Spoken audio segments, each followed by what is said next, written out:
This is an explanation of problems 27 through 30.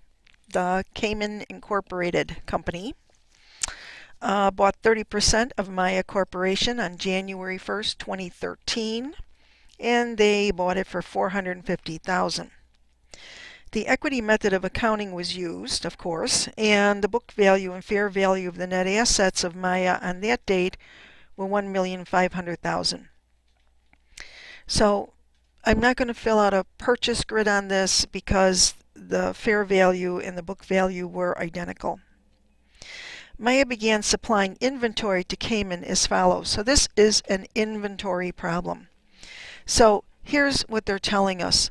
They're telling us in 2013, Cayman paid $30,000 for their inventory. They sold it to Maya for $45,000.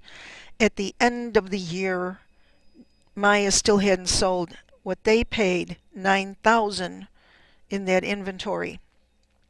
For 2014, we have the same set of problems, and they also are quick to remind us that at the beginning of 2014, this $9,000 was sold.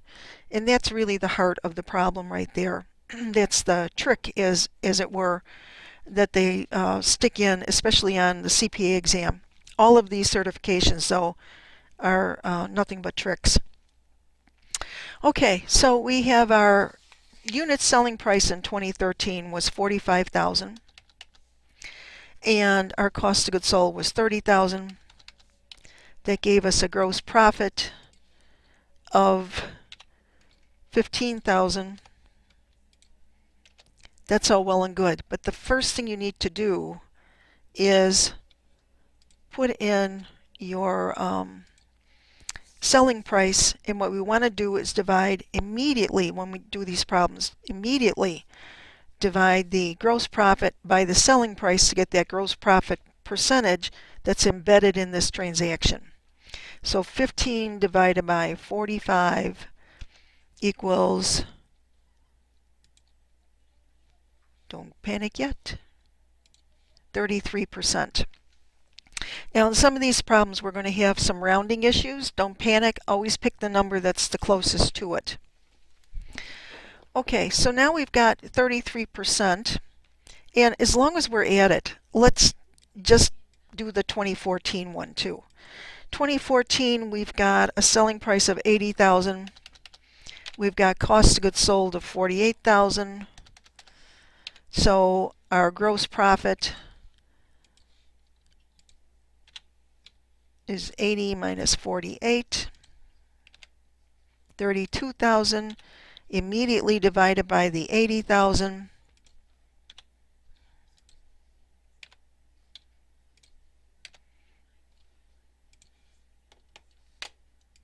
And we get 40%.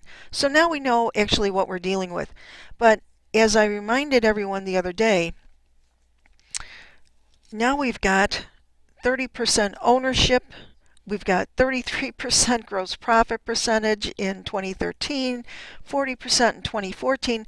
It's important to keep your wits about you and follow through by multiplying the appropriate percentages. So, first things first, let's take a look at that $9,000 that was left in 2013. I'm going to write 2013 again. We have a gross profit left of $9,000, inventory of $9,000. For that year, we have a gross profit percentage of 33. And so we're going to extract the gross profit out of the inventory, and we get 3,000. Now, what is our percentage? We bought 30%, and that's what we're going to multiply by.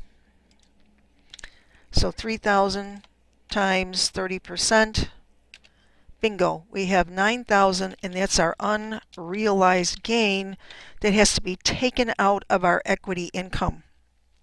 So if you want the answer to 27, what is the amount of unrealized intra-entity inventory profit to be deferred in December 2013? There you have it. It's the 900,000. Okay, let's do the 2014 one. At the end of 2014, we had ending inventory of 20,000.